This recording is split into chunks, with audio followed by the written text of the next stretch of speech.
आज अपने जीवन को अच्छा बनाने की प्रक्रिया का 10 धर्मों के अनुसार अंतिम दिन है। हमने एक एक धर्म की बात से अपने जीवन को संभालने और अच्छा बनाने का प्रयत्न किया है। एक श्रावक और साधु दोनों के जीवन को अच्छा बनाने के लिए ये 10 धर्म आचार्य भगवान हम पर कृपा करके कहे हैं। श्रुत परिचिदानुभूदा सवस्वी काम भोग बंद कहा एयत्त सुबलंभो नवरिन सुलभो विहत्तस। हम सब संसारी जीवों के सुनने में, देखने में, परिचय और अनुभव में कामबंध और भोग की कथाएं निरंतर आती ही रहती हैं। हमारे जीवन में अगर अभाव है या हमारे जीवन में अगर हमें दुर्लभ है तो वह है एकत्व, विभक्त, अपना ही आत्मस्वरूप। इसलिए हमारा धर्म या हमारा कर्तव्य है कि हम अपने उस आत्मस्वरूप को प्राप्त करने और उसी में लीन रहने का अभ्यास करें। आत्मस्वरूप में लीन होने का नाम ही ब्रह्मचर्य है, या कि काम भोग और बंध की कथा से निवृत्त होना, इसका नाम ब्रह्मचर्य है। या अपने 5 इंद्रियों के विषयों से विरक्त होना, यह ब्रह्मचर्य है। या कि स्वतंत्र वृत्ति निवृत्ति अर्थम गुरुकुल वासो वा ब्रह्मचर्यम।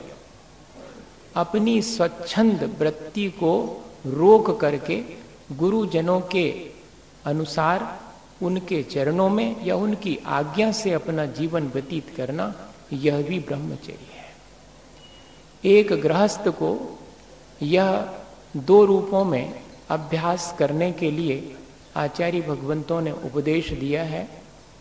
एक तो वह ब्रह्मचर्य अणुव्रत के रूप में और दूसरा ब्रह्मचर्य प्रतिमा के रूप में इस व्रत को अंगीकार करने का उपदेश श्रावक के लिए है।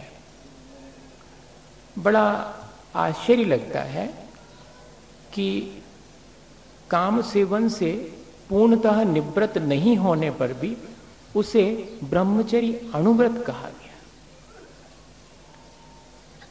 समंतभद्र आचार्य महाराज ने तो उसे स्वदार संतोष नाम का व्रत कहा है। हमारा जैन दर्शन प्रवृत्ति और निवृत्ति के संतुलन पर आधारित है। इसलिए अगर गौर से देखा जाए तो जो अनंत वासना है, अनंत कामनाएं हैं, जो विकार की तरफ जाने के सैकड़ों रास्ते हैं, उन सब से निवृत्त होकर के मात्र एक में ही संतुष्ट हो जाना, इसलिए यह निवृत्ति परक धर्म है। इसलिए इसे भी ब्रह्मचर्य अणुव्रत या स्वदार संतोष नाम का व्रत कहा गया। अनंत वासना को सीमित कर दिया और एक में ही हम संतुष्ट हो गए। और श्रावक अपने आध्यात्मिक विकास के लिए आगे बढ़कर के और प्रयत्न करे तो कहां तक पहुंच सकता है? वो मन वचन काय से जिस एक के साथ संबंध स्थापित किया है उससे भी निवृत्त होकर के स्वस्थ और प्रसन्न होकर शेष जीवन को व्यतीत करे, ये ब्रह्मचर्य प्रतिमा है। और महाव्रत में तो 9 कोटि विशुद्धि पूर्वक मन को सदा निर्मल बनाए रखना, उसमें विकारों के लिए स्थान नहीं देना, समस्त विकारों से रहित हो जाना, समस्त काम वासना से रहित हो जाना, यह ब्रह्मचर्य महाव्रत है जो कि साधु जनों के द्वारा अभ्यास किए जाने योग्य है। हम अगर गौर से देखें तो यह मात्र बाह्य में पालन किए जाने वाली कोई प्रक्रिया नहीं है, यह तो आंतरिक परिणामों के शोधन की प्रक्रिया है। हम बाह्य में देहा शक्ति से बचें और अंतरंग में अपने आत्मा में अनुराग करें, यही वास्तव में इस धर्म का अभ्यास है। जितनी जितनी बाह्य में अपने और दूसरे के शरीर से आसक्ति घटेगी और जितनी अपने और दूसरे के आत्मा में अनुराग उत्पन्न होगा, उतना हम ब्रह्मचर्य का अभ्यास कर पाएंगे।